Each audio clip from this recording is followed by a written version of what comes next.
se loger, pour se protéger, pour se déplacer ou encore pour prier, l'homme a toujours bâti.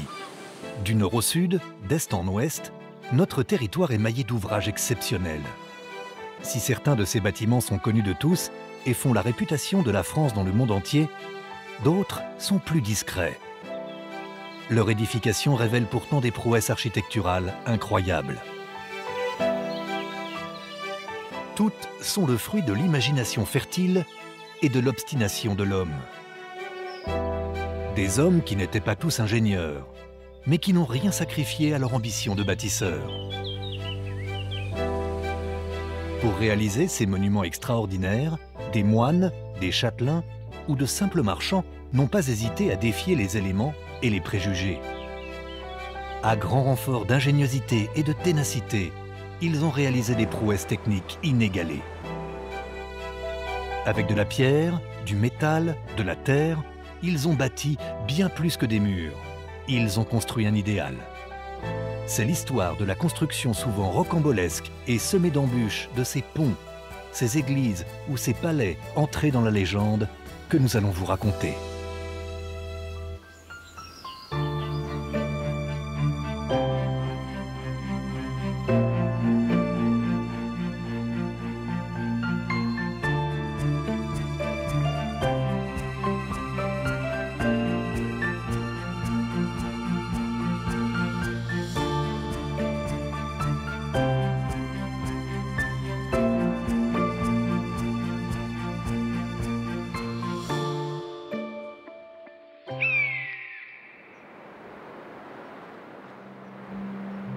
Partir à la découverte de ces bâtiments devenus légendaires demande pour certains d'aller les débusquer, car ils jouent parfois les discrets. Né dans les vallons rocailleux de la Drôme provençale, le premier de nos bâtisseurs d'exception n'était pas architecte. Il a pourtant, de 1879 à 1912, édifié une construction aussi extravagante que singulière. Le Palais idéal, c'est l'œuvre d'un fou génial. Parce que c'est 33 ans d'acharnement, d'obsession sur une seule construction. Il y a une ouverture sur le monde qui est incroyable.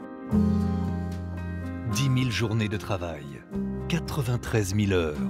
Ferdinand Cheval, le créateur de cet incroyable bâtiment, a gravé dans la pierre la durée de son labeur. Celle d'une vie dédiée à faire sortir de terre et de ses rêves un édifice aussi baroque que poétique, son palais idéal. Même s'il n'est pas artiste de vocation ou de formation, il l'est véritablement d'un point de vue personnel. C'est quelqu'un qui va au bout de son rêve. Un rêve qui pourtant débute presque par hasard. Tout ça, ça commence au printemps 1879 et ça commence avec cette pierre, la pierre d'achoppement, telle qu'il l'appelle. Le facteur Cheval, sur sa tournée, trébuche sur une pierre. Il fouille dans la terre et il découvre cette pierre avec une forme extraordinaire et il se dit « Si la nature veut faire la sculpture, je ferai la maçonnerie et l'architecture. » Cette pierre va être comme une sorte de déclic chez lui. Ça va lui rappeler un rêve. Puis ce jour-là, il va commencer à regarder les pierres sur son chemin, ramasser les plus intéressantes, les entasser dans son potager et commencer donc la réalisation de ce rêve. C'est à Haute-Rive, un paisible village de la Drôme, bardé de terrains potagers et de sous-bois, que Ferdinand Cheval, modeste facteur, décide de façonner son œuvre féerique. À 40 ans, cet ancien apprenti boulanger est un contemplatif. À chacune de ses tournées, il s'émerveille de la généreuse nature qui l'entoure. Elle va être sa meilleure alliée pour réaliser son œuvre. Ici, on se trouve face à la façade Est. C'est la première que construit le facteur Cheval, celle qui lui prend le plus de temps. Il met 20 ans pour la construire. Il commence par la source de vie, qui est une fontaine au cœur de son potager, qui va grossir peu à peu. Et tout le palais se construit comme ça, d'accumulation de pierres dans lesquelles il perçoit quelque chose. Par exemple, on a sur le côté de la fontaine le chien fidèle. Le chien fidèle, si on le regarde de profil, c'est une seule et même pierre ondulée sur laquelle il rajoute les pattes et les oreilles en chaud, et ça fait surgir ce chien. Ferdinand Cheval avait des rêves plein la tête et des pierres sous les pieds pour les réaliser. Ses tournées quotidiennes sont longues, mais il va les mettre à profit. Faire plus de 30 km par jour à pied, déjà en soi, c'est un exploit. Pendant ses tournées, il repère les pierres. Après ses tournées, il finit ses tournées vers 17 h. Il vient chercher sa brouette, qu'il surnomme sa fidèle compagne de peine, et il part avec sa brouette ramasser ces fameuses pierres. Ce qui veut dire que le soir, il refait peut-être 5-10 km. Puis il est tellement obsédé par cette construction qu'il en est complètement insomniaque. Donc c'est essentiellement la nuit que le facteur cheval bâtit son œuvre. D'année en année, de nuit en clairs-obscurs, Ferdinand Cheval façonne son château fantasque. Le facteur cheval utilisait effectivement de la pierre, mais le palais, c'est aux 3/4 de la chaux, du mortier de chaux. Donc c'est beaucoup de travail de modelage. Le facteur, avant d'être facteur, on le sait peu, il était boulanger. Et on est dans un bâtiment qui est pétri, qui est sculpté. On retrouve même les mains du facteur. Il faut imaginer ces gestes en train de construire ce palais. Oui, on est dans la grande sculpture d'un boulanger. Galvanisé par son projet, Ferdinand Cheval le rêve de plus en plus grand, de plus en plus excentrique.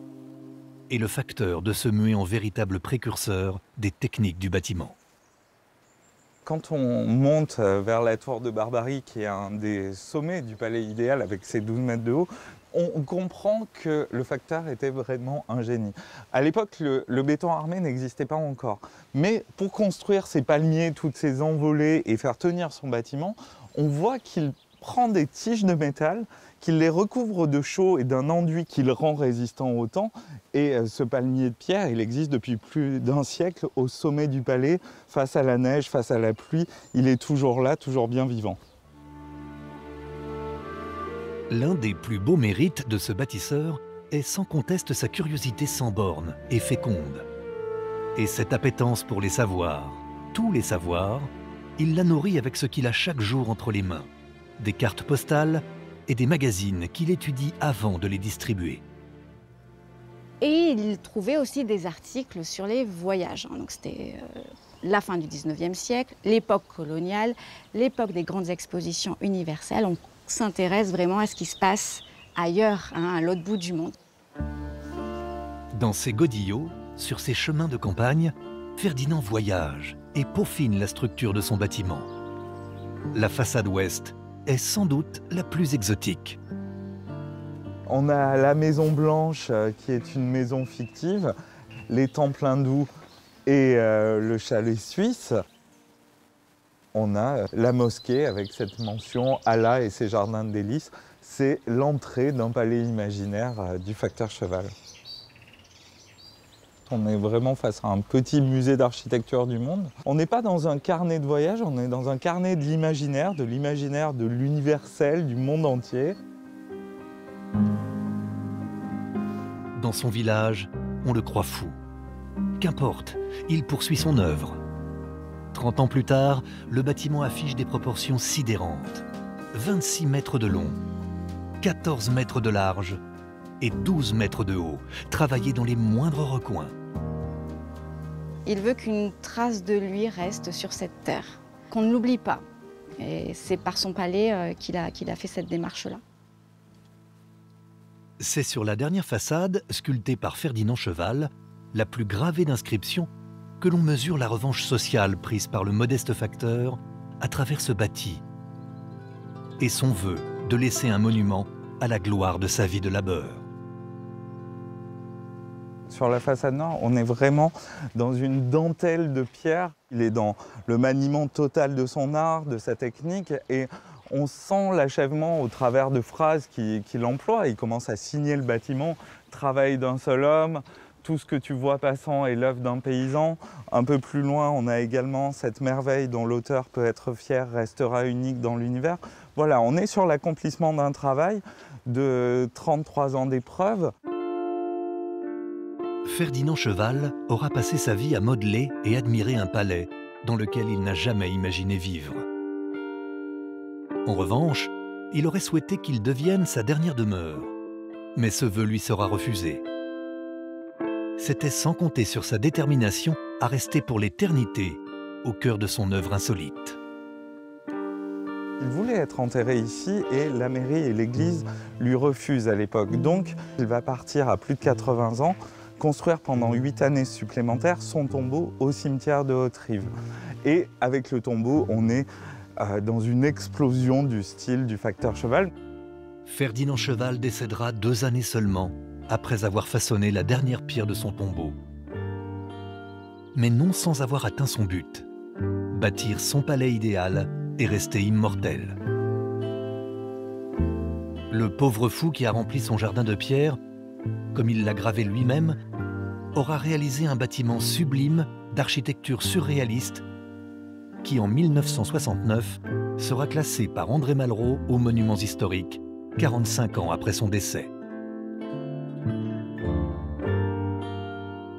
De grès, de silex, de quartz ou de calcaire, de pierres capricieuses en volutes rocheuses, Ferdinand Cheval, modeste fils de paysan, a rendu le plus imposant des hommages aux terres fertiles de sa Drôme natale.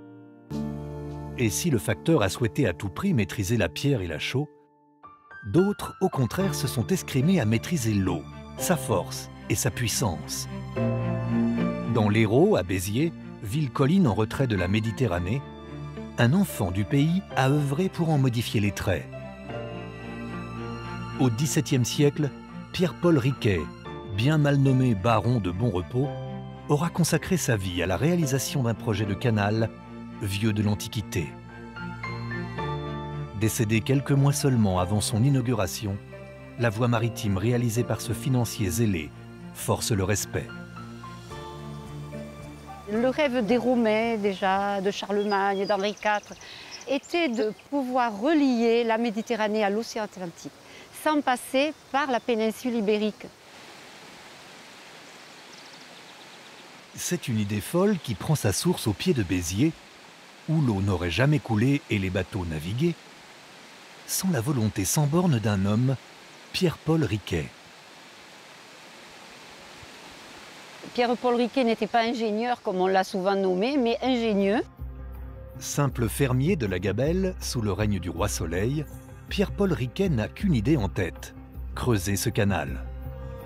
Ironie de l'histoire, son père, Guillaume Riquet, procureur, s'était opposé quelques dizaines d'années auparavant à la réalisation d'une voie maritime reliant Toulouse à Narbonne.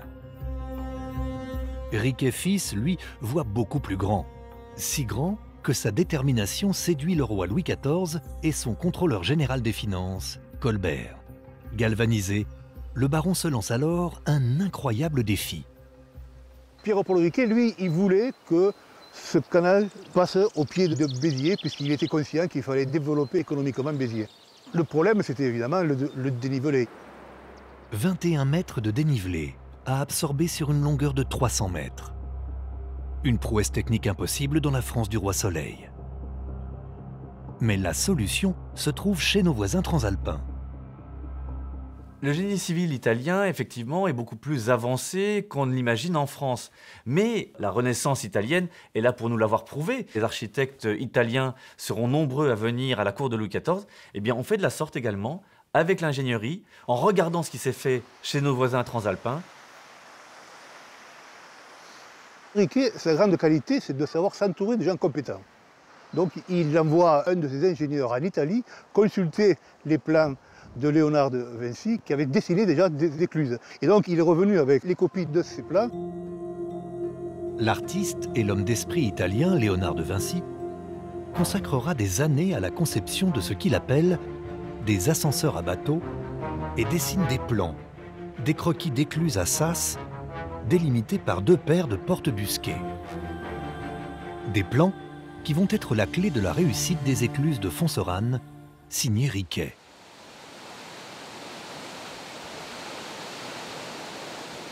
Mais ce bâtisseur de l'extrême n'en a pas fini avec les obstacles. Riquet, il a une santé fragile parce qu'il avait attrapé la fièvre tierce dans les marais du côté de Narbonne, puisque par sa fonction de fermier de la Gabelle, il était toujours par Mons et par Vaux. Et il était obligé de s'aliter plusieurs fois dans l'année. Il restait au fond de son lit. Et Colbert le harcelait sans arrêt, parce que pour Colbert, ce n'était jamais assez rapide. S'épuisant à la tâche, pressé par l'argentier du roi, c'est pourtant sur ses propres deniers que Riquet finance son système d'écluses. Pierre-Paul Riquet, il était au four et au moulin et il était toujours à remotiver, on va dire, ses troupes, à se battre contre les propriétaires terriens à qui on prenait des terrains et qui ne voyaient pas toujours le bienfait qu'apporterait le canal. Il a fallu se battre toujours pour récupérer de l'argent. Riquet porte son ambitieux projet à bout de bras. L'escalier d'eau prend forme et vit. Le chantier est titanesque. On est au XVIIe siècle et évidemment la construction n'est pas une mince affaire. On a eu jusqu'à 14 000 ouvriers qui ont œuvré sur le canal. Pierre-Paul Riquet a mis en place des équipes de terrassiers. Ils ont été organisés sur un mode militaire en brigade et ça tournait, on va dire, jour et nuit. Mais le résultat n'est pas à la hauteur du labeur. Les premiers bassins craquent sous la pression de l'eau. Et Riquet reprend ses dessins. Paul Riquet a creusé vraiment ce problème et ils ont trouvé qu'en donnant une forme ovoïde à ces écluses, la pression de l'eau était mieux répartie sur les murs. Les forçats à la solde du projet fou de Pierre-Paul Riquet vont réussir l'inimaginable en 14 années seulement. Creuser un canal de 240 km et cette rampe d'eau aux multiples bassins pour assurer la descente des bateaux. Contre vents et marées, il a résolu ce problème de se déniveler par cet escalier d'eau. Donc 8 écluses, 9 bassins, quelque chose d'extraordinaire puisqu'on connaissait les écluses, mais 8 écluses à coller, ça c'est quand même le chef-d'œuvre de Pierre-Paul Riquet. Pour réaliser son rêve, Pierre-Paul Riquet aura volontiers troqué son statut de financier pour celui d'ingénieur. Il aura dépensé toute sa santé et sa fortune dans cette voie navigable qui dynamisera le commerce et enchantera des générations de marins et de plaisanciers. Dans sa belle ville de Béziers, les écluses de Fonserane font toujours leur œuvre et assurent en douceur la descente des bateaux sur le canal du Midi.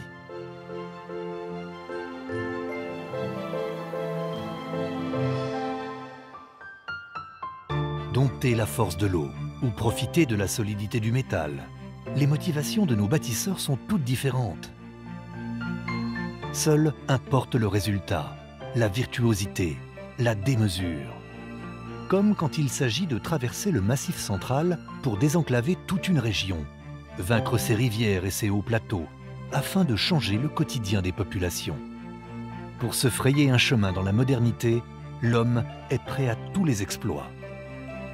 Sans la pugnacité d'ingénieurs aussi inventifs que visionnaires en leur temps, certains ouvrages ne paraderaient pas aujourd'hui dans notre belle France. Des structures tellement hors normes et avant-gardistes que leur solidité a même été mise en doute. Nous sommes le 10 avril 1888, on retient tous son souffle. Un train va s'élancer sur le viaduc. Pour la petite anecdote, aucun chauffeur n'a voulu tenter sa chance, il a dû être désigné d'office. On se dit, est-ce que ce géant de fer va résister ?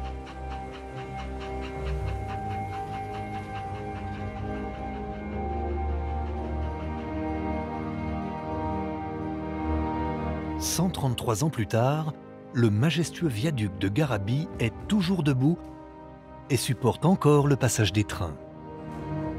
Mais c'est peu dire que cet ouvrage ferroviaire improbable, niché au cœur du Cantal, a donné du fil à retordre à son concepteur, Léon Boyer. Ce fils de notaire n'épousera pas comme ses deux frères la profession d'avocat. Il est intrépide et intègre la prestigieuse école polytechnique où il fait ses armes avant de devenir ingénieur des ponts et chaussées.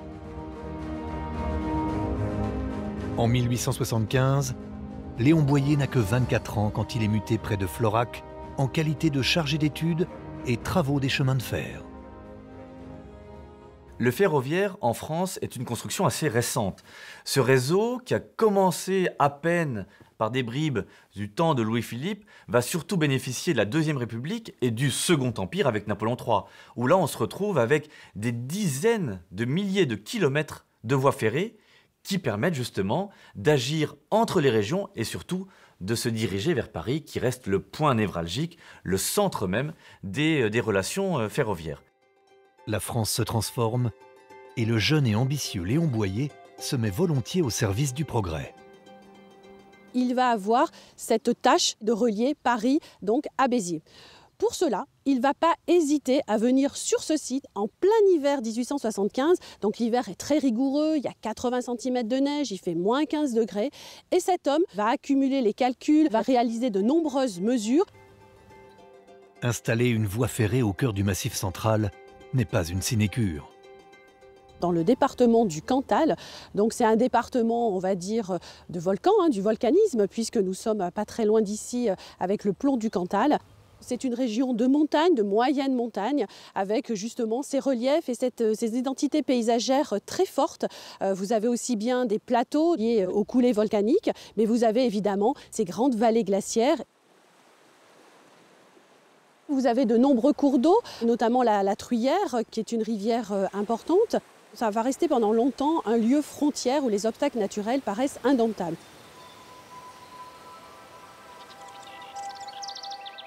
Dans cette région d'Auvergne, la Truyère a creusé des gorges grandioses. Mais les franchir paraît impossible. Pas pour Léon Boyer. Ici, on est au cœur des gorges de la Truyère. Et Léon Boyer, quand il va venir voir ici le site, le lieu-dit de Garabi, il va se dire que c'est ici qu'il va faire passer son géant de fer, ce viaduc de Garabi, qui va permettre d'enjamber la Truyère. C'est donc ici, à Garabi, que Boyer rêve son colosse de fer. Une œuvre magistrale qui nécessite l'expérience d'un autre bâtisseur, plus chevronné. Léon Boyer a cette idée de s'inspirer du fameux viaduc Maria Pia de Porto qui a été construit par l'entreprise Eiffel. Alors il faut savoir que Gustave Eiffel, qui a 48 ans, c'est la figure emblématique du 19e siècle, qui est dans l'apogée de sa profession et aussi de sa technique. Et de l'autre côté, vous avez l'ingénieur de 28 ans qui a simplement 4 ans et demi d'expérience. Le binôme Boyer-Eiffel s'attaque à la construction d'une improbable passerelle aux proportions incroyables. Longue de 565 mètres,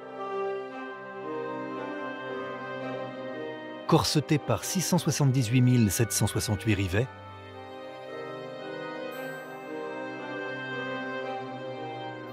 elle doit culminer à 122 mètres au-dessus du niveau de la Truyère.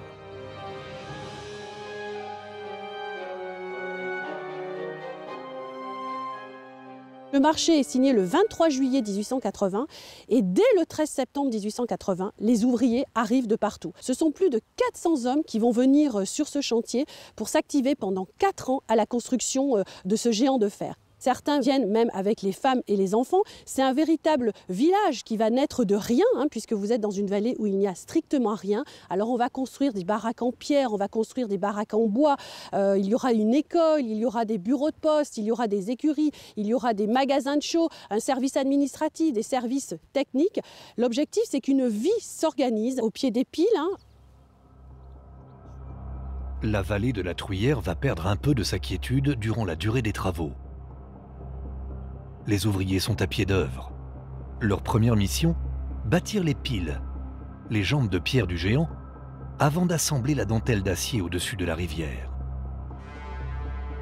C'est par là que le chantier débute en 1880 et ça va durer 2 ans. Donc les ouvriers vont s'attacher à construire ces sous-bassements que vous voyez ici, qui sont assez impressionnants et qui représentent plus de 20 500 mètres cubes de granit qui vont être taillés et assemblés ici sur site à Garabi. C'est vraiment la base du viaduc, c'est ses fondations et c'est ce qui va vraiment permettre de pouvoir ériger ensuite les piliers métalliques et ensuite cet arc monumental qui va venir traverser la Truyère. Avec les efforts acharnés des ouvriers, se dessine dans le paysage la légende de Léon Boyer et Gustave Eiffel. Car le moment du clavage approche, c'est-à-dire la fermeture de cet arc métallique. Il sera le plus grand du monde et signera le triomphe de ce projet inédit. Le 26 avril 1884, c'est une véritable fête qui va avoir lieu sur le site. Il faut vous imaginer qu'on vient de partout et d'assez loin pour assister à la fermeture de l'arc. On va même fabriquer pour l'occasion un canon qui va résonner comme cela dans la vallée. Tout est prêt, les ingénieurs sont là. Léon Boyer est là, bien sûr, avec son supérieur. Gustave Eiffel est là. Les pièces sont mises en place. Hélas, le soleil a réchauffé l'ouvrage, qui a entraîné une dilatation du métal. Qu'est-ce qu'on fait? Eh bien, on va donner un certain nombre de coups de masse, on va attendre encore un petit peu, et évidemment, l'arc va se claver, va se fermer, et désormais, la fête peut commencer avec un banquet et le feu d'artifice. C'est réussi.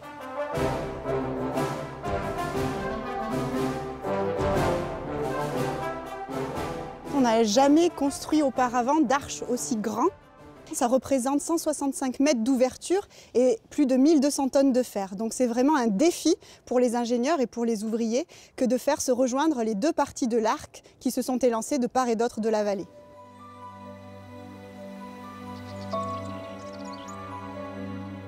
Grâce à l'ingéniosité et au savoir-faire du binôme Boyer-Eiffel, le viaduc de Garabit se dresse enfin dans toute sa superbe sur les rives de la Truyère, se fondant de manière gracile au cœur du Massif central pour ouvrir le passage au chemin de fer.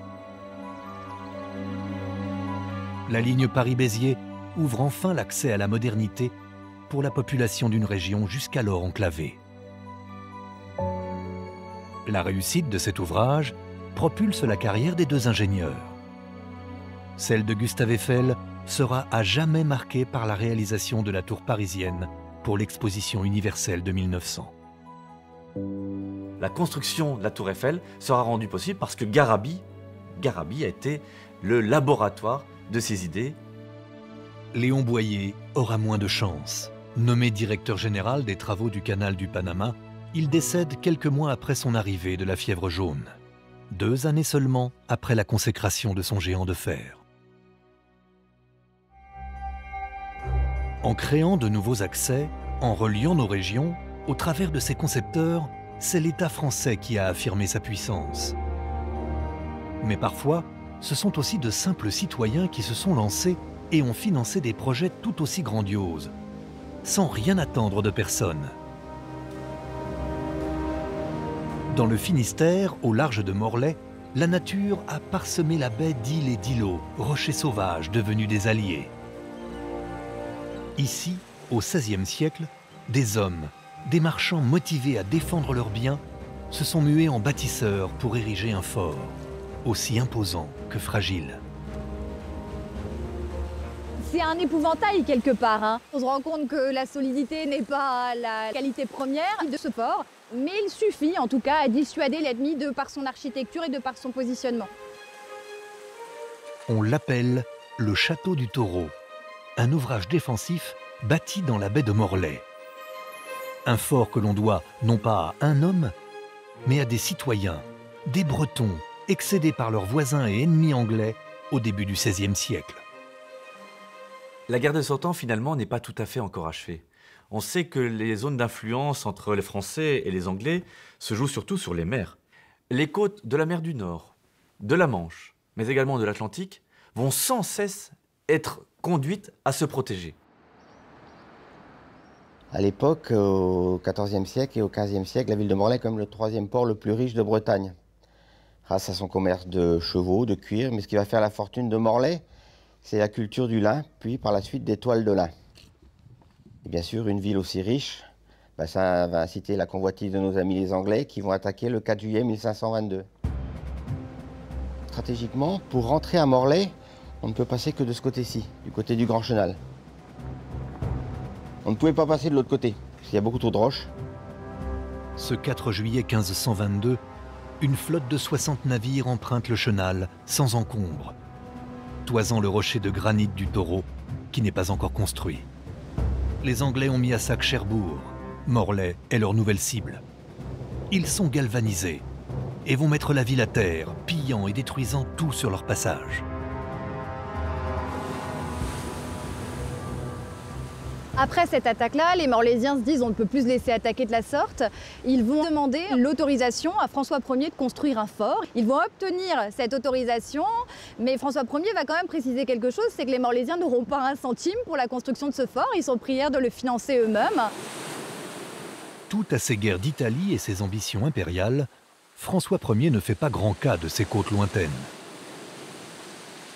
Mais il en faut plus pour faire renoncer les Bretons à bâtir leur ouvrage défensif, et c'est tout naturellement sur ce caillou rocheux, dans le Grand Chenal, qu'ils décident d'ériger une bastille pour surveiller la mer. On sait très bien que les Bretons sont têtus, quand ils ont quelque chose en tête, ils ne renoncent que très rarement. Le château du Taureau témoigne de ça, et c'est vrai que c'est aussi pour ça, je pense, que nos habitants en sont si fiers. Les orgueilleux Morlésiens trouveront la matière première sur leur rocher de prédilection, devenant tour à tour des ingénieurs et des tailleurs de pierre. Les Morlésiens, c'était pas des architectes, mais ils étaient quand même assez malins. Ils ont trouvé sur place la matière. Là, on voit la forme du rocher, complètement plane. Donc, ils enlevaient des plaques carrément de granit, qu'ils découpaient en plusieurs morceaux pour faire les fondations de la tour française. La tour française qui était l'emblème du fort du Taureau au départ, parce qu'ils avaient une pointe pour la vigie, pour regarder tout ce qui arrivait, puis on la voyait de loin, cette tour française. Mais un rival bien plus redoutable qu'une armada de navires va mettre à mal la construction des bâtisseurs bretons. Les intempéries, la mer, c'est sûr, hein, ça reste l'environnement du château du Taureau et le plus grand ennemi. Chaque année, la mer, par ses tumultes, va dégrader le château du Taureau. Le fort breton s'écroule en 1609 et ne fait plus peur à grand monde. Coup de chance, l'ennemi anglais est aux abonnés absents. Et il faudra attendre le règne de Louis XIV, souverain guerrier par excellence, pour que des travaux sur le fort soient engagés et qu'il retrouve un peu de dignité. En 1660, Louis XIV va prendre le fort aux Morlésiens. Alors Louis XIV estime que, étant donné que c'est François Ier qui a donné son accord, c'est une propriété de l'État. Les Morlésiens ne l'entendent pas tout à fait ainsi. En tout cas, Louis XIV va demander à Vauban, son architecte en chef, de venir faire un état des lieux de la construction existante, de celle construite par les Morlésiens, et de dessiner des plans pour le rendre plus robuste, plus costaud. Parce que cette fois-ci, c'est pas seulement la baie de Morlaix qu'on va défendre, c'est la France. Mais on a manqué de moyens pour réaliser ce projet. Les caisses du royaume sont à sec. Louis XIV et Vauban rénovent, mais à moindre frais et sans grande efficacité. Alors les casemates qui ont été faites par Vauban sont 2 niveaux, donc elles accueillaient un canon par casemate avec la bouche à feu. Les crochets que l'on voit de chaque côté, c'était pour le recul de l'affût. Sauf que un problème de taille subsiste. Les casemates, elles sont construites si petites que lorsqu'on tire un coup de canon, la fumée est tellement intense qu'il faut attendre des dizaines et des dizaines de minutes avant qu'elle ne se dissipe et qu'on puisse de nouveau tirer un coup de canon. Heureuse tournure de l'histoire, les soldats n'auront pas à utiliser les canons, ni à peiner à reprendre leur souffle, car d'assaut, il n'y en aura jamais sur ces côtes. Vauban, l'homme des grands travaux de Louis XIV, aura malgré tout redonné fière allure à l'épouvantail de pierre des constructeurs bretons. Le château du Taureau, forteresse de l'inutile, continue de pavaner sur les eaux de la baie de Morlaix.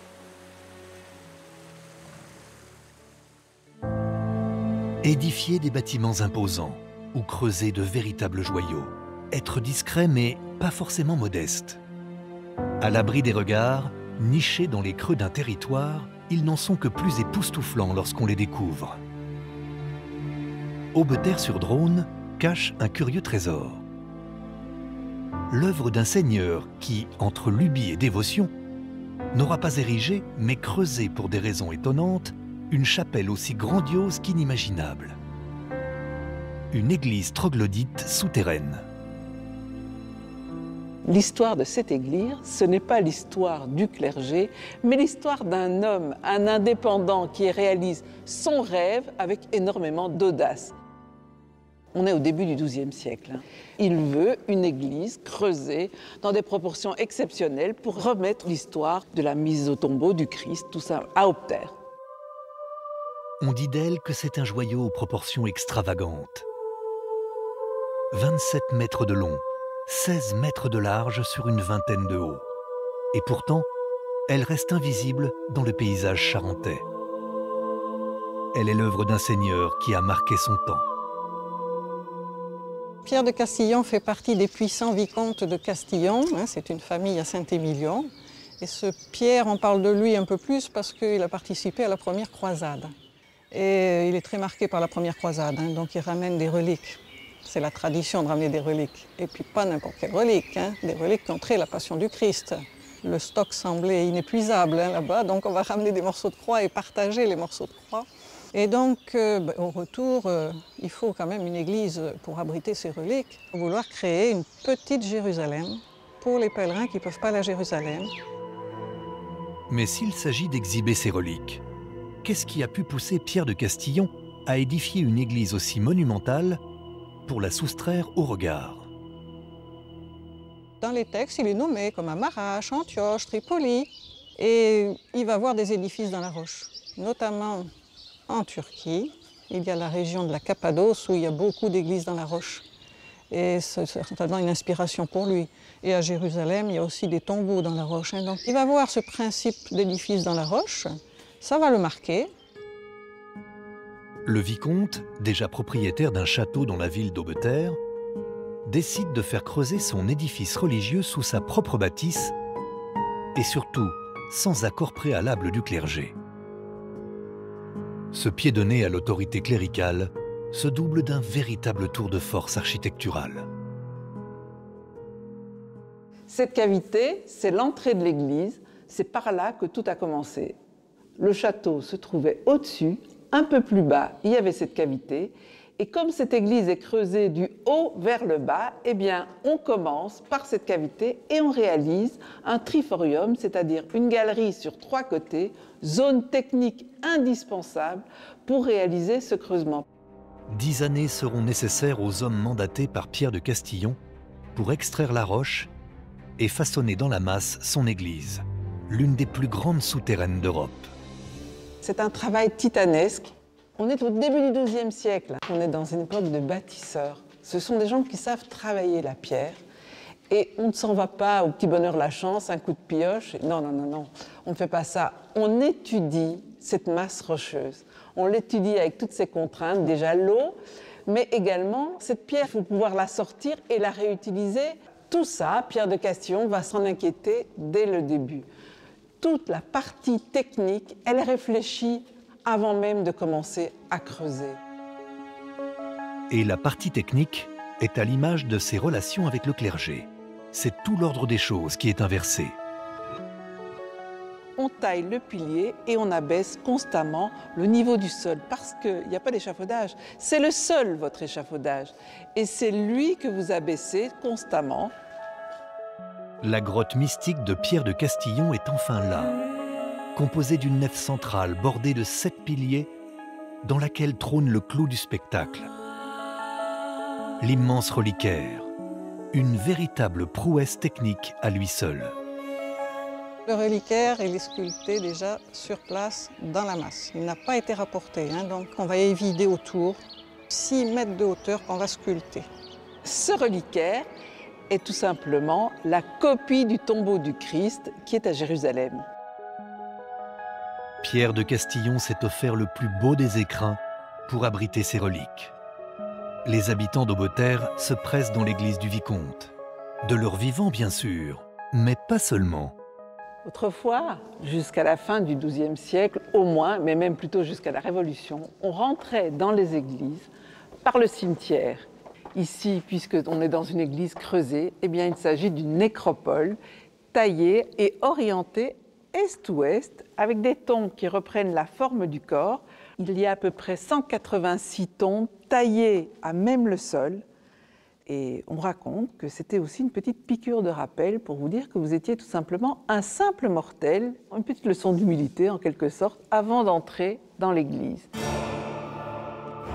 Un peu plus près du reliquaire, une autre nécropole, destinée certainement aux plus fortunés, puisqu'on devine que les corps étaient dans des cercueils, réserve, elle, une petite leçon de commerce ecclésiastique. On n'est pas tous égaux devant la mort, tout ce qu'on veut, c'est aller au paradis. Et ça a un prix. Ici, dans cette partie-ci, on se rapproche des reliques. Et au Moyen-Âge, le clergé entretient l'idée « au plus près d'une relique vous êtes, au plus vite vous irez au paradis ». Ce qui ne dit pas, bien sûr, c'est au plus cher sont les places. Pierre de Castillon, l'audacieux bâtisseur de l'église souterraine d'Aubeterre, va reprendre à son compte les méthodes d'un clergé qui n'aime pas qu'on s'approprie son autorité. Pierre de Castillon, il va monnayer, comme faisait le clergé, le sol de son église. Il a un succès spirituel et financier qui, à un moment, vont excéder le clergé. Et dans la seconde moitié du XIIe siècle, curieusement, à Aubeterre, qui est un tout petit village et qui ne pourra jamais s'agrandir parce qu'il est sur un pic rocheux, accroché à la colline, eh bien, ce village va se doter d'une seconde église, alors qu'il n'y a aucune raison de faire deux églises dans un tout petit village, si ce n'est que le clergé reprend son autorité. Une église souterraine qui provoque des guerres de clochers? L'indocile Pierre de Castillon aura relevé ce dernier exploit. Et c'est ainsi que dans le petit village d'Aubeterre, la très visible église Saint-Jacques fut bâtie, non sans ironie, avec la roche extraite de l'église de Pierre de Castillon. Son œuvre n'en reste pas moins exceptionnelle, intacte et digne des plus grands ingénieurs. Un accomplissement inspiré grandement par ses voyages lors des croisades.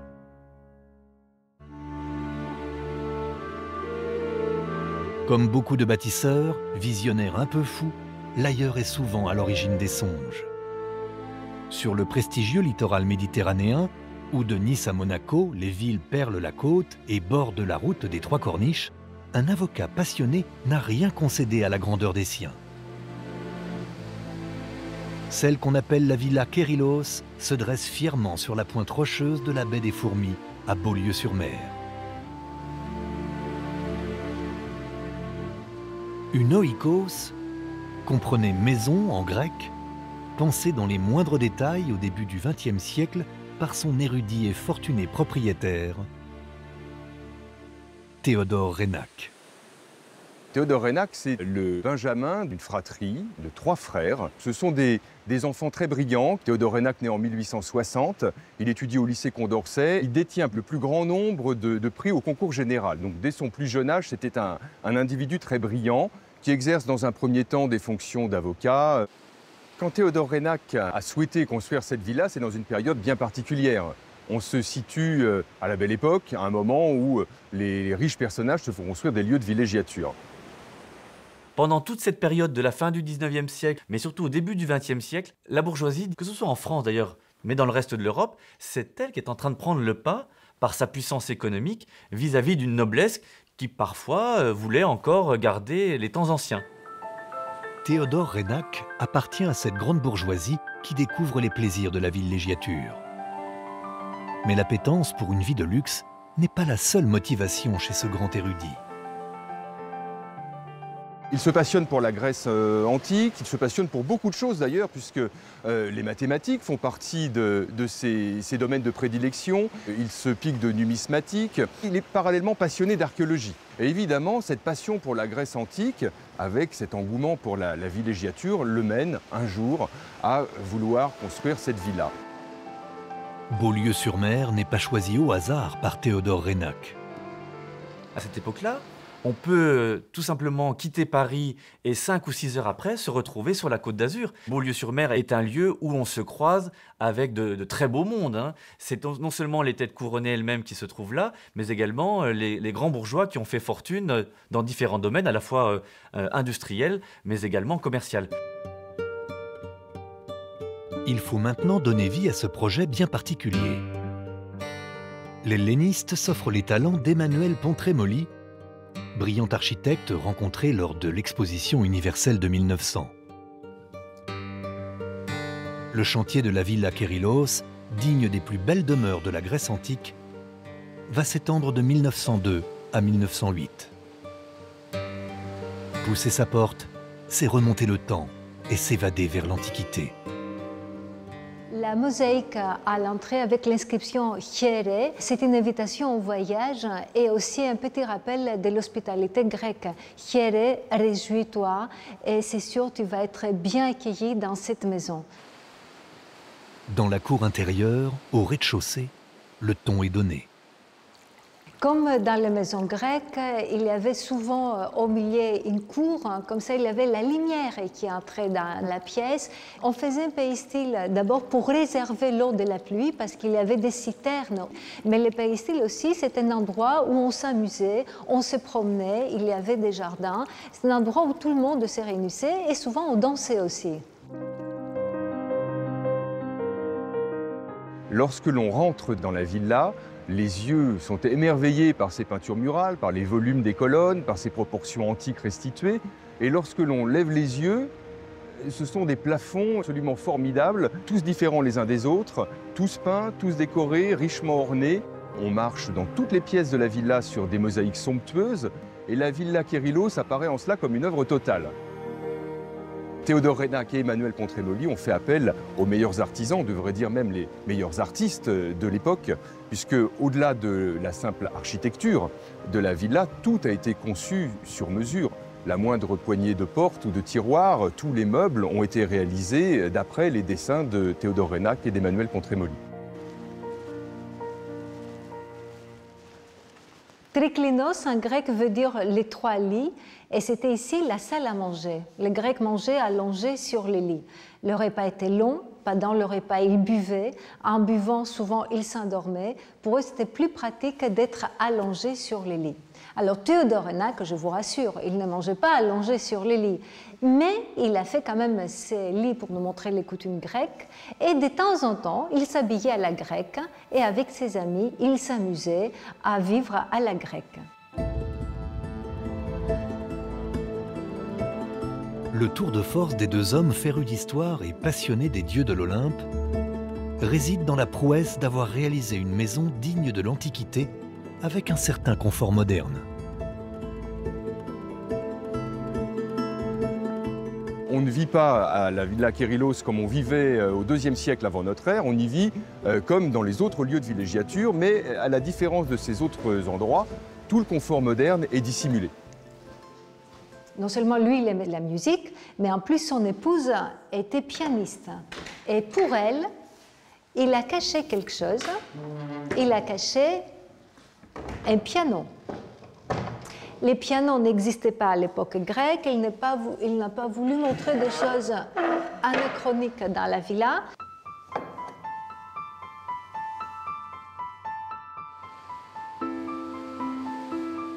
Le rêve grec de Théodore Reynac va coûter beaucoup d'argent. Mais qu'importe, rien n'est trop beau pour satisfaire ce désir d'antique. Pontremoli était un architecte heureux, puisqu'il travaillait avec un commanditaire très érudit qui savait exactement ce qu'il voulait, mais qui avait également les moyens de ses ambitions. La villa, à l'époque, a coûté 9 millions de francs or, ce qui représenterait aujourd'hui à peu près 45 millions d'euros. Mais le brillant helléniste profitera peu de son luxueux logis. Après 6 hivers heureux à la villa Kérylos, il est mobilisé en 1914, puis envoyé en mission aux États-Unis avant de mourir prématurément à l'âge de 68 ans. Mais ce passionné avait aussi des projets d'éternité. Il mourra en 1928, non sans avoir légué sa propriété à l'Institut de France. Il rappelle cette volonté de partage et de transmission qui était aussi à l'origine de cette villa et puis de manière générale du parcours de Théodore Reynac, qui était un humaniste. C'est aussi la raison pour laquelle la villa est si bien conservée. Le mobilier lui-même faisait partie du don. On a donc la chance, grâce à ce don de Théodore Reynac, d'avoir aujourd'hui une villa telle qu'il pouvait la voir et la vivre à l'époque. Si les vagues de la Méditerranée qui viennent lécher les fondations de la villa Kérylos ont vu le projet fou d'un avocat argenté se réaliser, la douceur vallonnée du Lot-et-Garonne a, elle, été témoin du chagrin d'un homme qui, le cœur brisé, est devenu un génial architecte à l'origine de la construction d'un impressionnant château. Une masse de pierre, aujourd'hui perdue dans les collines du Quercy. Lorsqu'on arrive ici, on est tout de suite pris par l'image du château au loin, alors qu'on est dans une forêt, le pays au bois. Derrière l'enceinte du château de Bonaguil se cache l'histoire singulière de son bâtisseur. Un homme qui s'est muré dans son chagrin. En lieu et place de cette forteresse qu'est le château de Bonaguil, se dressait au XIIIe siècle une modeste bastille, jusqu'à ce que Béranger de Roquefeuille, puissant seigneur du Quercy en hérite au XVe siècle, et décide de bâtir sur ses fondations une incroyable citadelle défensive. Un palliatif à sa tristesse. Le décès de son épouse, il est complètement effondré. Il va surmonter cette épreuve énorme et il va avoir un dérivatif. Et ce dérivatif, c'est la construction de ce château. C'est malgré tout quelque chose qui va le maintenir pendant 15 ans. 15 ans à bâtir pour surmonter la perte de sa femme Anne du Tournel, issue d'une puissante famille d'artilleurs. Ce n'est d'ailleurs pas par hasard si ce proche de Louis XI, féru d'architecture militaire, s'obstine à faire de Bonaguil une véritable forteresse, un château imprenable. C'est un bâtisseur, mais avant tout c'est un amoureux de l'artillerie. Et l'artillerie, c'est ce qui nous a permis de gagner la guerre de 100 ans. Et Béranger de Roquefeuille naît à la fin de cette guerre de 100 ans. Donc il est imbibé de cette artillerie. Et il va, dans ce château, faire un peu le catalogue. C'est presque un showroom de ce qu'on pouvait faire en défense de l'artillerie. Béranger de Roquefeuille met en musique toutes ses connaissances sur l'artillerie de l'époque. Il se fait vraiment plaisir.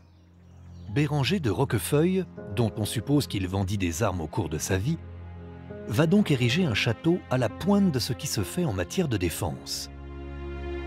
Noyant son chagrin dans sa passion, il commence par le donjon.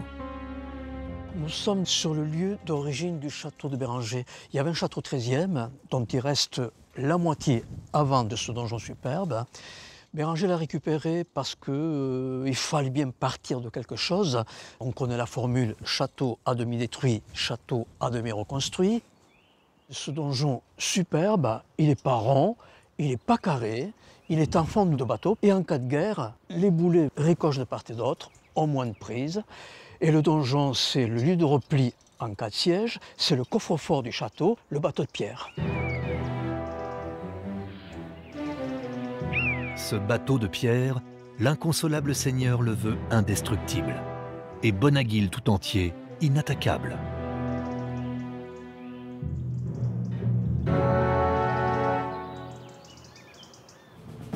Dès l'entrée, la barbacane et ses hauts murs de pierre donnent le ton.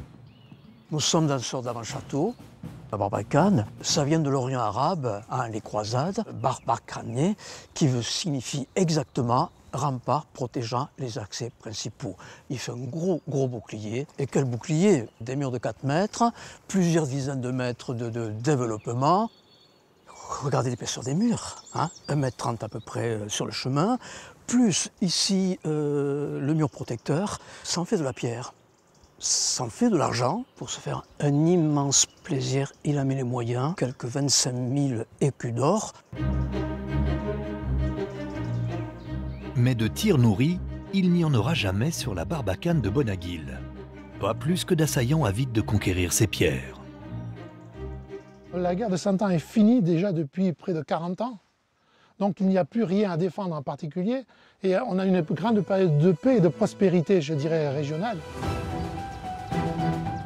Qu'importe, Béranger de Roquefeuille s'échine à façonner sa citadelle, avec ses murs d'enceinte, pas moins de 7 ponts-levis et son moineau, sorte de blocos fendu de 5 canonnières nichées dans le grand fossé. Un bâti anachronique à vocation d'exutoire, un bijou défensif hors du temps dans lequel Roquefeuille a pourtant habité. Béranger a fait une machine de guerre, mais il a vécu dans son château. On a une cuisine, des latrines à l'épaisseur des murs, un tout à l'égout, le puits, pas loin de 48 mètres de profondeur, c'est pas rien, creusé dans le rocher au pic, en cas de guerre, autonomie totale. On a même trouvé une dinette pour une petite fille, datation 16e siècle, peut-être les enfants de Béranger, les filles de Béranger, qui sait. Bonaguil n'aura repoussé aucun assaillant, mais aura fait résonner sur ses pierres les rires de quelques-uns des 12 enfants de son seigneur. Derrière les murs d'enceinte infranchissables de Bonaguil, on trouve aussi une petite chapelle où Béranger de Roquefeuille, le bâtisseur d'un chef-d'œuvre de l'architecture militaire, repose en paix. Béranger de Roquefeuille a construit l'un des plus beaux châteaux du royaume et il a demandé à se faire enterrer dans la chapelle Sainte-Barbe, patron des artilleurs. Et en réalité, il s'est fait enterrer là.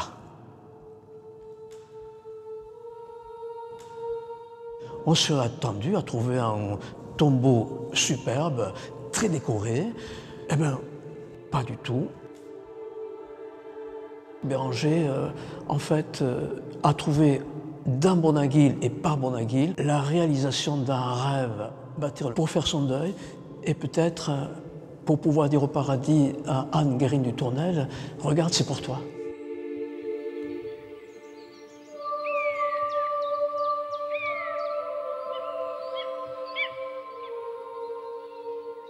Béranger de Roquefeuille, le passionné d'artillerie, laisse en mémoire de son épouse disparue trop tôt une forteresse triomphante qui lui aura permis de repousser les assauts de son chagrin. L'amour perdu, le rêve, l'imagination sont une source d'inspiration pour bien des bâtisseurs. Mais d'autres n'auront de cesse que de s'en remettre à des calculs savants et à l'utilisation de techniques de pointe pour propulser dans le futur toute une région.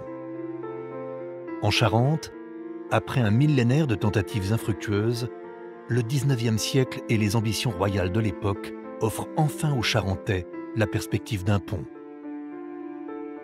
Louis-Philippe est dans une volonté d'aménagement du territoire. Il n'y a plus de guerre à ce moment-là.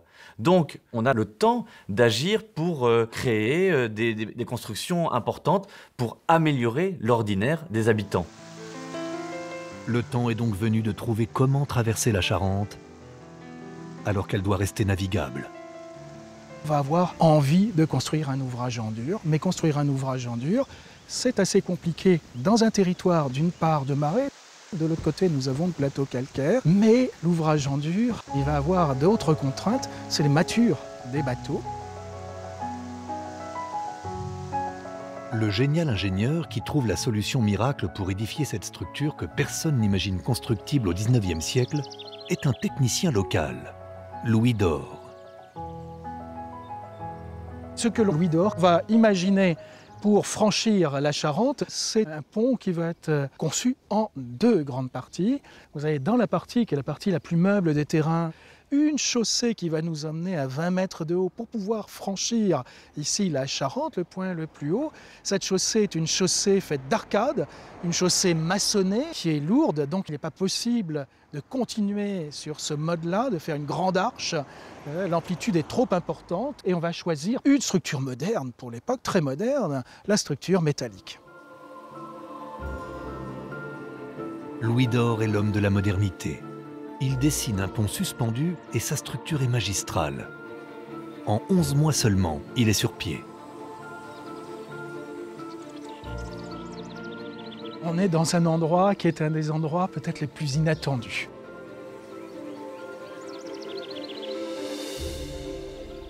On a l'impression d'être ici dans une cathédrale.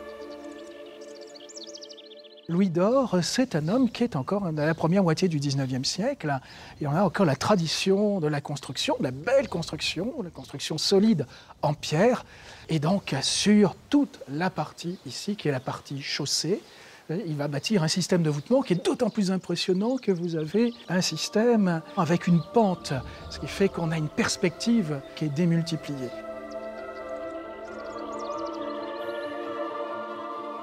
C'est dans le royaume véritablement des pierres, on arrive dans la modernité, la pleine modernité, le métal, la partie la plus haute du pont. Louis d'Or va imaginer un système très novateur. C'est un pont qui est suspendu grâce à des fils de fer, d'où son nom de pont en fil de fer. Inauguré en fanfare le 21 avril 1842, ce colosse aérien de pierre et de fer bâti par Louis d'Or est l'un des premiers ponts suspendus d'Europe. Louis d'Or sera un précurseur pour les ingénieurs suivants. Quand on voit cette construction, on pense tout de suite évidemment à Eiffel et à cette génération qui va suivre. Mais comme tous les précurseurs, Louis d'Or va essuyer les plâtres de son innovation. le 21 août 1883, le pont est soumis à un test de charge. Il est 7h10 du matin et c'est la catastrophe. On a effectué ces tests de charge avec des tonneaux remplis d'eau ou de sable et le pont a craqué. Les câbles devaient être rouillés. Le pont s'est écroulé dans un fracas épouvantable. Le pont de fil de fer de Louis d'Or tombe à l'eau, à peine 41 ans après sa construction. Pourtant, depuis toujours, enjamber la Charente en ces lieux était un objectif majeur. Nous nous trouvons sur un chemin antique. Les habitants se sont établis le long de la Charente. Il y a tout de suite eu des bateaux. On a toujours cherché à traverser ce fleuve. Il faudra attendre 40 ans pour qu'un deuxième homme providentiel ne vienne au chevet de cet incroyable ouvrage. Un autre bâtisseur, Ferdinand Arnaudin, et le nouvel ingénieur a son plan en tête. Arnaudin va faire en sorte de refaire le tablier avec un cadre d'acier, changer bien sûr toutes les structures métalliques. Il en a profité pour fortifier aussi les structures en pierre pour mettre des tirants d'acier. L'ingéniosité d'Arnaudin n'y suffira pas. Le pont de Tonnay-Charente fatiguera également de supporter le poids d'une circulation de plus en plus dense.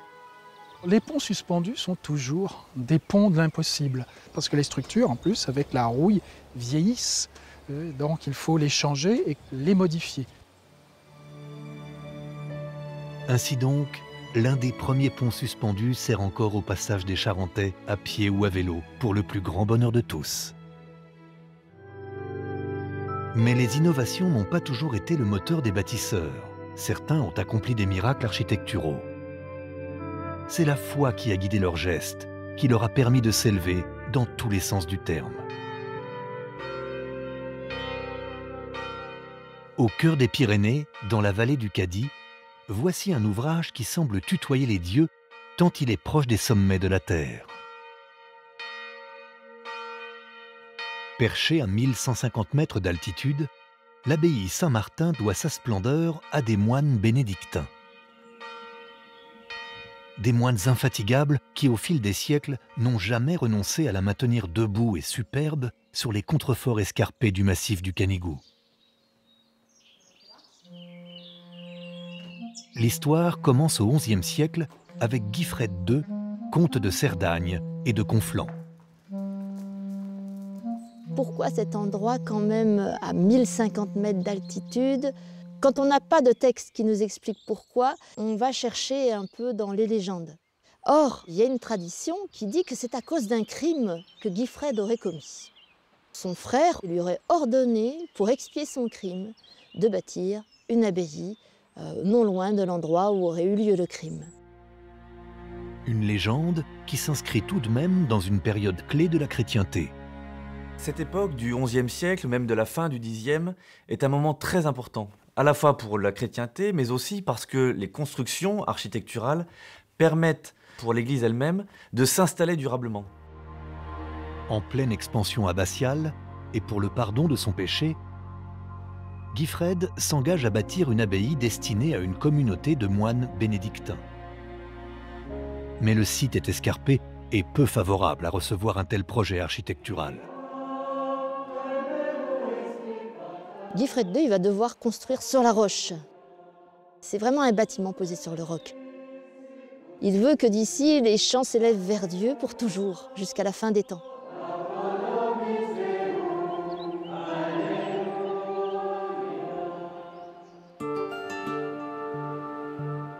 En bâtissant sur les montagnes accidentées des Pyrénées, Guifred, fidèle à son vœu d'expiation et tout à sa dévotion, ne se facilite donc pas la tâche. Il y avait du granit à proximité, donc beaucoup de choses ont dû être faites sur place, mais ça a dû représenter quand même un travail titanesque, aussi bien pour amener les matériaux que pour le faire sur place. Guifred dépense sans compter pour dresser son abbaye, constituée en réalité de deux églises superposées. L'église inférieure, la crypte de type basical, destinée à la prière et à la vénération des reliques, est un petit chef-d'œuvre de l'art roman. Cette crypte, c'est le premier endroit qui a été construit par cette famille de bâtisseurs, Guifred, son frère Oliba, féru d'architecture, et elle est immense. Elle ressemblerait presque à une église souterraine. Mais la caractéristique de cet endroit, eh bien, c'est qu'il y a deux architectures. Une nef centrale longue de 3 travées, voûtée d'arêtes, reposant sur 6 colonnes monolithiques, raconte le projet, ou plutôt les projets, du premier bâtisseur de Saint-Martin du Canigou. Guifred, au départ, voyait une petite crypte et une petite abbatiale au-dessus. Donc, il construit avec des colonnes archaïques sur des chapiteaux massifs, sans l'arc de charge. Imaginez qu'il n'y a pas cet arc de charge, mais son frère Oliba l'invite à passer à une autre architecture nouvelle, avec ses voûtes plein cintre reposant sur des piliers beaucoup plus solides. Guifred fera enfermer ses premières colonnes trop fragiles dans des piliers plus massifs pour supporter le poids de son abbatiale, qu'il imagine au-dessus de la crypte.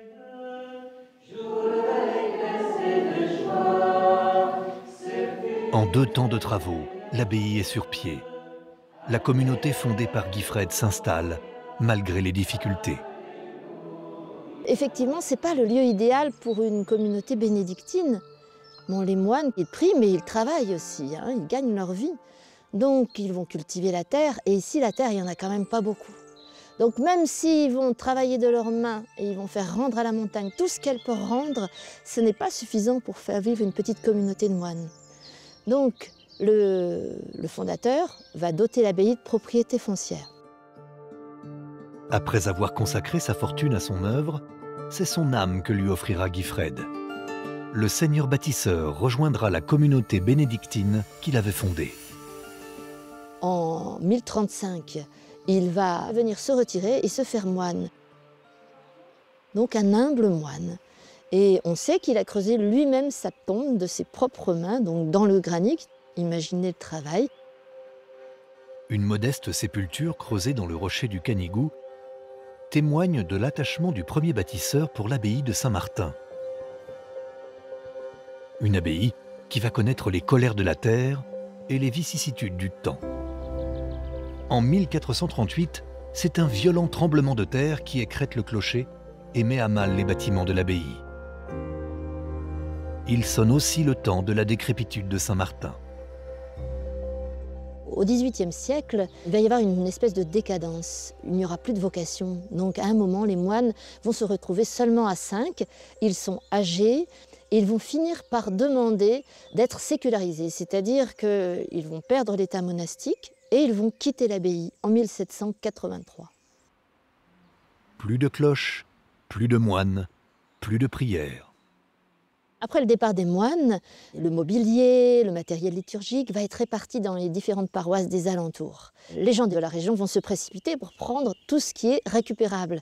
Bien sûr, tout ce qui recouvre les toitures, parce que les lauses, eh bien, c'est un énorme travail pour les réaliser. Et donc, c'était plus pratique de venir les chercher déjà toutes faites. Et donc, une bâtisse qui a perdu sa couverture tombe très rapidement en ruine. On pourrait croire à la fin de l'abbaye de Pierre. C'était sans compter sur l'opiniâtreté d'autres fervents bâtisseurs catholiques, replacés au cœur de la société au cours du XIXe siècle. Le religieux avait été un peu mis de côté, c'est le moins qu'on puisse dire, tout au long de la Révolution. Là, avec le retour à la fois, bien sûr, de la monarchie, que ce soit la Restauration ou la monarchie de Juillet, et puis que dans les consciences, bien entendu, le pape a une grande influence, eh bien, les bâtiments sont cherchés également comme des symboles très forts. En 1902, l'évêque de Perpignan, Monseigneur Carsalade Dupont, reprend l'ouvrage de Guifred II. Pour reconstruire et redonner sa splendeur à ce chef-d'œuvre de l'art roman, et surtout au cloître, il lance un appel aux fidèles, espérant récupérer les ouvrages manquants, et propose 40 jours d'indulgence en échange de fonds. L'abbé Jules de Carsalade Dupont va entamer une tranche de travaux d'une 30aine d'années. Il va avoir à cœur de récupérer les chapiteaux qui ont disparu et les gens vont répondre en ramenant des chapiteaux de leur jardin. Ce cloître a été reconstruit d'une manière esthétique par Monseigneur de Carsalade Dupont. Il a reconstruit ouvert sur l'extérieur. Le sauveur de Saint-Martin du Canigou a cherché à lui donner fière allure et faire corps avec la nature environnante.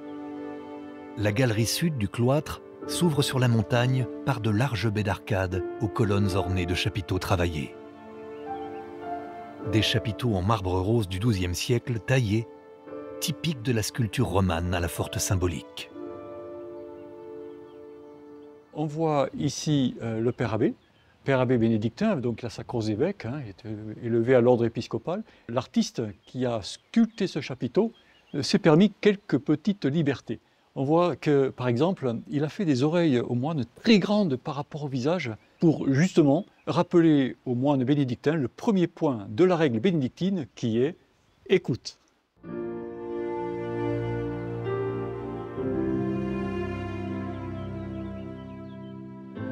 Mais pendant bien longtemps, les moines de l'abbaye n'ont pu écouter les cloches de leur église sonner.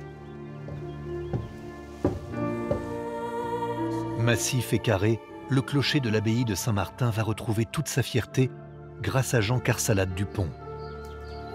L'évêque catalan a l'obsession d'entendre à nouveau le tintement de son carillon en fonte. Un clocher sans cloche, c'est un clocher qui n'a pas de voix. Donc, dès 1904, il va faire refondre 4 cloches.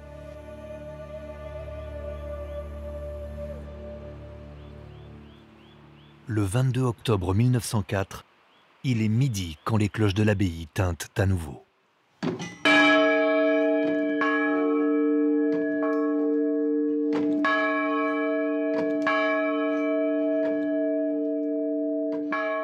L'histoire nous dit que lorsqu'il va entendre les cloches, les 4 cloches sonner, pour l'Angélus, le père évêque est pris d'émotion et il pleure. Ces cloches, annonciatrices d'une vie spirituelle toujours vivante, inspirent à Jean Carsalade Dupont une devise qui, de Guy Fred II le fondateur à aujourd'hui, résonne encore. Toujours debout au cœur du Canigou. Poussé par la foi ou par utopie humaniste, les raisons de se lancer dans des constructions hors normes sont nombreuses. Loin de Saint-Martin, à l'autre bout de la France, dans l'Est du XIXe siècle, de l'industrialisation galopante, un homme fortuné et idéaliste a cimenté plus qu'une maison, toute une philosophie.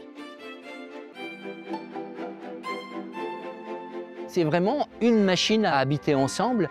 Un palais construit en briques, en Thiérache, c'est une petite région rurale du nord du département de l'Aisne, une région faite de bocage. On l'appelle le Versailles du peuple, ou plus communément le Familistère, un projet d'habitat réalisé par un ancien ouvrier devenu un géant de la fonte avec son concept de poêle de chauffage, Jean-Baptiste Gaudin. Jean-Baptiste André Gaudin, c'est au départ un petit gars de la campagne.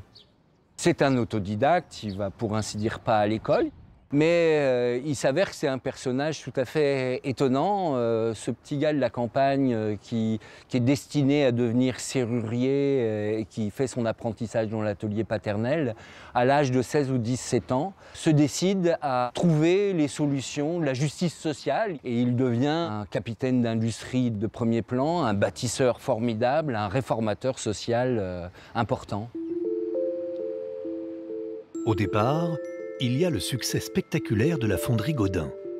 Fin 19e, sa manufacture de Guise compte quelques 1200 personnes. Mais l'ambition de l'ancien serrurier va au-delà des appareils en fonte qu'il conçoit.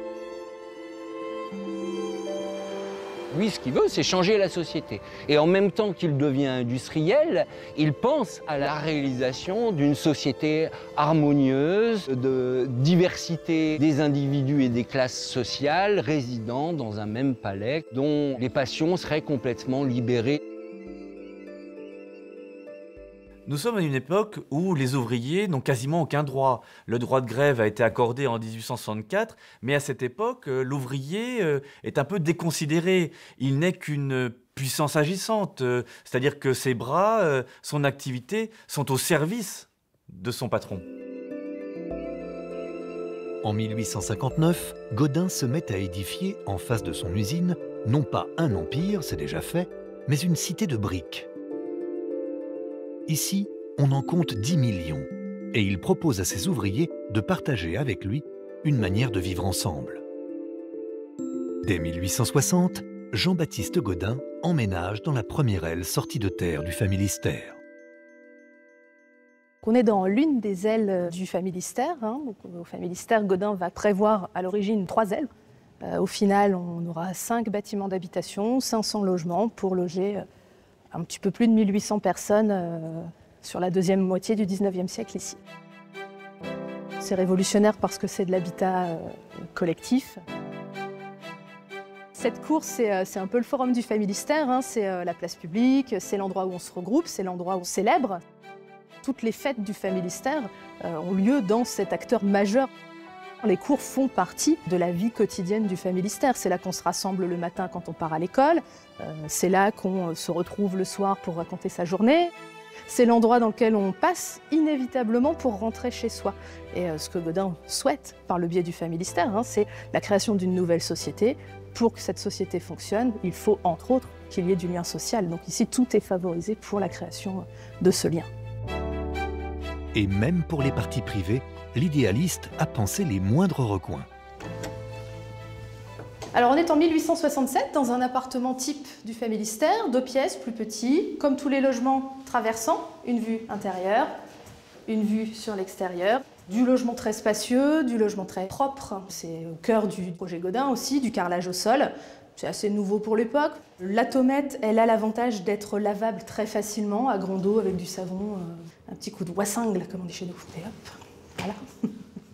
Les logements ne sont pas gratuits. On va payer soi-même son loyer auprès de l'économe. En moyenne, 5% du salaire pour un logement de ce type, par exemple. Ce qui veut dire que, par souci d'équité, un ingénieur va payer plus cher en loyer qu'un ouvrier célibataire qui habitera le même logement. Ça, c'est la société voulue par Gaudin. On n'est pas dans le cadre d'une société égalitaire, on est dans le cadre d'une société équitable. Gaudin construit une philosophie de vie collective et jusque dans le mobilier, l'inventif industriel décline son utopie. C'est un petit peu l'homme aux 1000 idées. Et par exemple, les besoins d'une famille qui vient d'avoir un enfant avec ce berceau, avec une particularité assez surprenante qui est son matelas. À l'époque, vous emmaillotez les enfants. Ici, on prône l'inverse. On explique que démailloter l'enfant, d'une part, c'est lui rendre sa part de liberté d'expression qui lui est due, comme à chaque être. Et le matelas du berceau a la particularité d'être en son. Il absorbe l'humidité. Donc vous avez ici, en fait, le tout premier concept de litière à chat, mais adapté à l'enfant, en fait. C'est une litière à bébé. C'est le principe des toilettes sèches, ouais. Le palais social de Gaudin affiche rapidement complet. L'utopie prend corps et les familles épousent cet art de vivre dans ses moindres aspects. À société nouvelle, habitation nouvelle. Mais à habitation nouvelle, hommes et femmes nouveaux. L'entreprise du Familistère, c'est une grande entreprise d'éducation. La transformation de l'individu, elle est centrale dans le projet social. Et donc, très tôt, Gaudin il bâtit une crèche, il construit des écoles qui permettent de scolariser dès les années 1860, donc une vingtaine d'années avant les lois Jules Ferry. Il construit aussi, au milieu des écoles, un théâtre, parce que ce théâtre, c'est aussi un lieu d'enseignement. Le théâtre, c'est pas simplement le divertissement, c'est, dit Gaudin, la salle de l'enseignement supérieur. Au Familistère, on n'a pas d'église, on n'a pas de lieu de culte. À la place, ce théâtre qui joue un rôle essentiel dans l'histoire du Familistère. On a une population ouvrière qui ne va pas au théâtre, qui n'a pas le temps d'aller au théâtre, qui n'a pas les moyens d'aller au théâtre. Ici, on a le temps, on a les moyens parce que c'est gratuit, forcément. Et on vient donc assister ici à tout un tas de choses. C'est très très varié, des concerts, des pièces de théâtre. On a en plus un théâtre qui va être à l'image de la population. C'est un théâtre ouvrier ici, qui va être construit en briques, en fonte, en bois. On a ici les matériaux de l'ouvrier. C'est un théâtre dans lequel on va se sentir à l'aise et donc dans lequel on va moins hésiter à aller. Jusqu'à 1500 personnes poseront leurs rêves et leurs valises dans les bâtiments pétris d'utopie de leur patron. Et sa cité du peuple aura donc participé à de grandes avancées sociales. Jean-Baptiste Gaudin, l'idéaliste, décédera dans son appartement de briques en 1888.